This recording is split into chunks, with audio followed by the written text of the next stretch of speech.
Starting with the name of Allah, who is the most merciful and beneficent. Assalamu alaikum, dear viewers. Myself, Nargis Parvez. Dear learners, today in this video we are going to solve exercise of unit number 10, our family picnic. आज इस lesson की हम exercise को solve करेंगे. इससे पहले हम इस वीडियो में इसकी जो एक वीडियो बन चुकी है पार्ट ए की, जिसमें हमने रीडिंग और ट्रांसलेशन की थी. आज की इस वीडियो में हम इसकी एक्सरसाइज को सॉल्व करेंगे. Now let's start. We have exercise of this unit oral communication. Oral communication means होता है जबानी बातचीत करना. लर्निंग द साउंड, साउंड्स को लर्न करना है. कॉन्सोनेंट ब्लेंड, कॉन्सोनेंट ब्लेंड को पहले हम रीड कर लेते हैं, देन हम इसको सॉल्व करेंगे. रीड मी में देखें the letters QU and STR found at the beginning of many words. क्या कहा जा रहा है कि लेटर्स जो हैं QU और STR जो हैं ये वर्ड्स के स्टार्ट में पाए जाते हैं. ठीक है, बहुत सारे वर्ड के स्टार्ट में ये लेटर्स जो हैं वो पाए जाते हैं. Each of these letters combination stands for a blend of consonant blend. ठीक है, इस तरह के जो लेटर्स हैं, जो combination of letters है, ठीक है, जो दो या तीन लेटर्स का जो combination है वो consonant blends कहलाते हैं. फॉर एग्जाम्पल मिसाल के तौर पर दे दिया है क्वेक एंड स्ट्रेट. अब क्वेक में जो है QU consonant blend है और स्ट्रेट में जो है STR जो है वो कॉन्सोनेंट ब्लेंड है. तो चलिए अब हम इसकी एक्सरसाइज को सॉल्व कर लेते हैं. Consonant blend. कॉन्सोनेंट ब्लेंड क्या है? Underline the consonant blends in the given sentences. कहा जा रहा है कि अंडरलाइन करें कॉन्सोनेंट ब्लेंड्स को, जो कि गिवन हमें सेंटेंसेस हैं उनमें हमें कॉन्सोनेंट ब्लेंड को जो है वो अंडरलाइन करना है. ठीक है, तो फर्स्ट है be quiet in the library. के लाइब्रेरी में जो है वो खामोश रहें. अब क्वाइट जो है, क्वाइट में QU जो है ये consonant blend है. Then the next sentence, I saw a stream of water in the park. तो second sentence में जो है stream जो word है जिसको bold किया है STR, तो यहाँ पर second sentence में STR जो है ये consonant blend है. Then third, my street is very narrow. ठीक है, कि मेरी स्ट्रीट जो है वो बहुत ही नैरो है, तंग है. तो स्ट्रीट में जो है वो STR जो है ये कॉन्सोनेंट ब्लेंड है. अब ये देखें नंबर 2 में भी स्ट्रीम, स्ट्रीम में भी STR जो है ये कॉन्सोनेंट ब्लेंड है. और इसी तरह से थर्ड में स्ट्रीट है, तो स्ट्रीट में STR जो है ये कॉन्सोनेंट ब्लेंड है.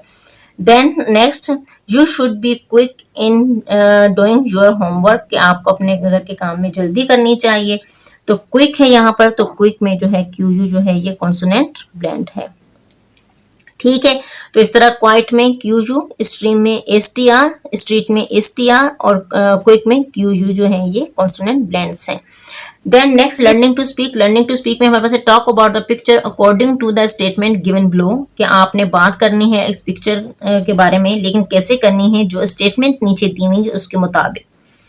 First statement is explain what do you see on the map. कि आप मैप में क्या देखते हो. ठीक है, आपने इसको एक्सप्लेन करना है. तो answer is I see trees, benches, slides, seesaw, sand box, swing, garden, duck pond and paths on the map. ठीक है, तो ये सारी चीजें जो हैं आपको इस गार्डन में देखें, इस मैप में जो है वो नजर आ रही हैं. Then second statement is how many flower gardens do you see. कि आप इस जो कितने फ्लावर गार्डन्स जो हैं वो आप देखते हो. तो ये देखें की दी हुई है. ठीक है, ये की है, इसमें देखें ये फ्लावर गार्डन ये हैं. ठीक है, तो पूछ रहे हैं कि कितने देखते हो, तो हम काउंट कर लेते हैं इसको 1 2 3 4 5 6 7 8 9. तो answer is there are 9 flower gardens. ठीक है, कितने फ्लावर गार्डन्स हैं? 9 हैं. Then next is look at the compass and identify where the swings are located. ठीक है, कि आप कंपास को देखें कि स्विंग्स जो हैं वो कहाँ पर हैं. ठीक है, तो ये देखें कि इस मैप में देखें ये कंपास है. ठीक है, जिसके ये साइडों पे NESW लिखा है. और जो N जो है रिप्रेजेंट कर रहा है नॉर्थ को, E रिप्रेजेंट कर रहा है ईस्ट को, S जो है वो साउथ को और W जो है वो वेस्ट को. ठीक है, तो अब हमने कंपास को देखते हुए बताना है कि स्विंग्स जो हैं वो कहाँ हैं. ठीक है, तो अब देखें स्विंग्स ये हैं. ये की देखेंगे आपके स्विंग, तो ये स्विंग्स ये यहाँ पर हैं और ये देखें कौन सी डायरेक्शन की तरफ है. ठीक है, तो इसका आंसर हमने करना है. तो इसका आंसर इस तरह से हो जाएगा, swings are located at the west. ठीक है, तो किसकी तरफ है? वेस्ट की तरफ है. ठीक है, पूछा ये गया था look at the compass and identify where the swings are located, कि किस तरफ जो है स्विंग्स लोकेटेड हैं, तो ये वेस्ट की तरफ हैं। तो आंसर इसका कैसे हो जाना है, swings are located at the west. Clear. Then next है what is in the pond, के पॉन्ड में जो है वो क्या है, तो ये देखें पॉन्ड है और पॉन्ड में ये क्या है, डक्स हैं। ठीक है, तो answer is ducks are in the ponds, क्या है पॉन्ड्स में डक्स हैं। तो पेज नंबर 107, इन पेज नंबर 107 साइट वर्ड्स से and spell the given words, हमने इन वर्ड्स की जो है स्पेल करनी है, ठीक है, और इन्हें बोलना है। तो साइड वर्ड्स कौन से होते हैं, वो होते हैं जो हमारी रीडिंग में बार बार आते हों और हमें इन्हें स्पेलिंग के साथ जो है वो याद करना है, ताकि जब भी ये हमारे सामने आए तो हम फौरन से फ्लुएंटली जो है इन्हें हम पढ़ सकें। DRINK drink, ONCE once, NEVER never, COLD cold. Then in part B we have reading and critical thinking. Reading and critical thinking में बस है reading comprehension. रीडिंग कॉम्प्रिहेंशन में कहा जा रहा है रीड द टेक्स्ट अगेन, के टेक्स्ट को दोबारा पढ़ें in the beginning of the unit and answer the following question, के क्या कहा जा रहा है कि आप यूनिट को जो है वो दोबारा पढ़ें, टेक्स्ट को दोबारा पढ़ें और इन क्वेश्चंस के आंसर करें। तो first question is where did the family go on a picnic, के फैमिली जो है खानदान जो है वो पिकनिक के लिए जो है वो कहाँ गया, तो answer is the family went to a park for a picnic, खानदान जो है वो पिकनिक के लिए जो है वो पार्क गया। Then second question is what happened when they spread out the blanket, क्या हुआ था जब जो है ब्लैंकेट फैलाया था तो क्या हुआ था, तो answer is when the family spread out the blanket it promptly got rainy and dark, जैसे ही खानदान ने जो है ब्लैंकेट फैलाया था, कंबल फैलाया था, तो तेजी से बारिश और अंधेरा हो गया था। ठीक है, then third question is where did they decide to go for their entertainment in future, कि उन्होंने क्या फैसला किया को आइंदा जो है फ्यूचर में मुस्तकबिल में वो अपनी तफरीह के लिए कहाँ जाएंगे। The answer is they decide to go for watching movie and to the mall for their entertainment in future, उन्होंने फैसला किया कि आइंदा जो है या तो वो मूवी देखने जाएंगे या फिर वो मॉल जाएंगे अपनी तफरीह के लिए। The fourth and the last question is how was their picnic ruined, कि किस तरह से जो है उनकी पिकनिक जो है वो तबाह हो गई थी, तो answer is rain and breeze had ruined their picnic, तो हवा ने और बारिश ने जो है उनकी पिकनिक को तबाह कर दिया था।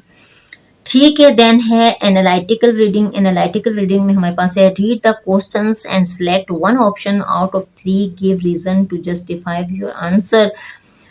कहा जा रहा है कि आप इन जो आंसर के क्वेश्चंस के आंसर हैं 3 ऑप्शन दे दिए गए हैं, उनमें से आपने एक ऑप्शन को जो है वो क्लिक करना है, ठीक है, टिक करना है और फिर आपने अपने आंसर को जो है वो जस्टिफाई करना है। ठीक है, तो first one is what is authors purpose in writing this poem, के इस जो पोएम को लिखने का ऑथर यानी कि जो शायर है, जो राइटर है, उसका क्या मकसद था, इस पोएम को शायर के लिखने का क्या मकसद था। टू अम्यूज था, टू इन्फॉर्म था या फिर टू कंप्लेन था, तो आंसर इसका हो जाएगा टू इन्फॉर्म। ठीक है, टू इन्फॉर्म हो जाएगा, तो इसको जस्टिफाई करते हैं इस तरह से। ठीक है, answer is the author purpose is to inform other people to check weather forecast before going on a picnic, तो इस पोएम को लिखने का ऑथर का ये मकसद था कि वो लोगों को इस बात से जो है इन्फॉर्म करे कि जब भी वो पिकनिक पर जाएं तो पहले मौसम यानी कि वेदर जो फोरकास्ट है उसको ज़रूर चेक कर लें। ठीक है, यानी कि ख़राब मौसम में ना जाएं ताकि उनकी पिकनिक जो है वो ख़राब ना हो, जिस तरह से कि इस खानदान की हुई। Second question is do you think the author is, के ऑथर क्या था, प्लीज था, खुश था, सैड उदास था या फिर फनी था, तो आंसर इज इसका जो ऑप्शन है राइट ऑप्शन वो है सैड, जो ऑथर है वो सैड था। इसको अब जस्टिफाई करते हैं। The author is very sad as rain had ruined their picnic, क्योंकि बारिश ने जो है उसकी पिकनिक को बुरी तरह जो है वो तबाह किया था। ठीक है, तो इसलिए वो जो है ऑथर जो है वो उदास था। Right, then move page number 108। In page number 108 we have language focus, और लैंग्वेज फोकस में हमारे पास वोकैबुलरी बिल्डिंग। वोकैबुलरी बिल्डिंग कहा जा रहा है look up the words in the dictionary and break them up in syllables. क्या कहा जा रहा है कि वर्ड्स देखें डिक्शनरी में और इनकी सिलेबिक डिवीजन करें। ठीक है, तो हमारे पास वर्ड्स भी हैं और सिलेबिक फॉर्म हमने करनी है और उसकी मीनिंग भी गिवन है। First word is luggage. Luggage का जो नंबर ऑफ सिलेबल है वो वर्ड है। ठीक है, luggage meaning is to pull और कैरी द लगेज। ठीक है, सामान उठाकर या फिर खींच कर ले जाना। Then stuff, stuff number of syllable 1 है। बिलोंगिंग और थिंग्स यानी कि चीजें या फिर साजो सामान। Then third one is promptly.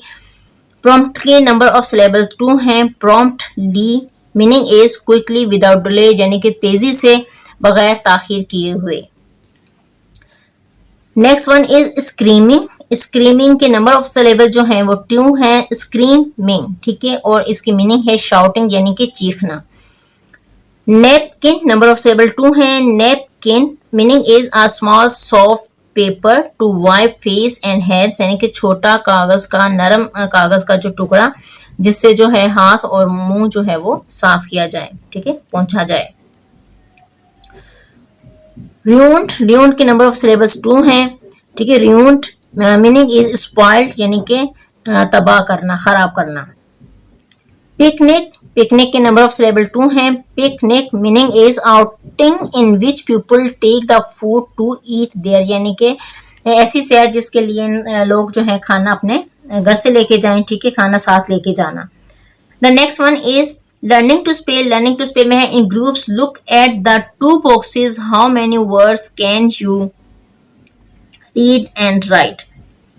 कहा जा रहा है कि आप इस बॉक्स में देखें कि आप कितने वर्ड्स जो हैं वो बना सकते हैं। ठीक है, तो हमने कुछ वर्ड्स बनाए हैं, ये देखें। First one is GROUND, ground. Carry, CARRY, carry. TRAIN, train. DRINK, drink. BROWN, brown. BIT, bit. TALL, tall. ठीक है, तो यहाँ पर जो है क्लू वर्ड्स भी दे दिए हैं, तो ये वाला काम भी हमने कर लिया है। डियर लर्नर्स, इस एक्सरसाइज को पार्ट 3 में डिस्ट्रीब्यूट किया है। ठीक है, पार्ट ए जो है इसका उसमें रीडिंग विद ट्रांसलेशन है। पार्ट 2 में पेज नंबर 106 से लेकर 108 तक जो है इसको सॉल्व किया है। जो रिमेनिंग एक्सरसाइज है, पेज नंबर जो इसके रिमेनिंग पेज हैं इस एक्सरसाइज के, वो नेक्स्ट वीडियो में करवाऊंगी। आई होप कि ये वीडियो आपको अच्छी लगी होगी, और अगर वीडियो अच्छी लगे तो प्लीज वीडियो को लाइक करें, शेयर करें और कमेंट करें। Good bye, take care till the next lesson.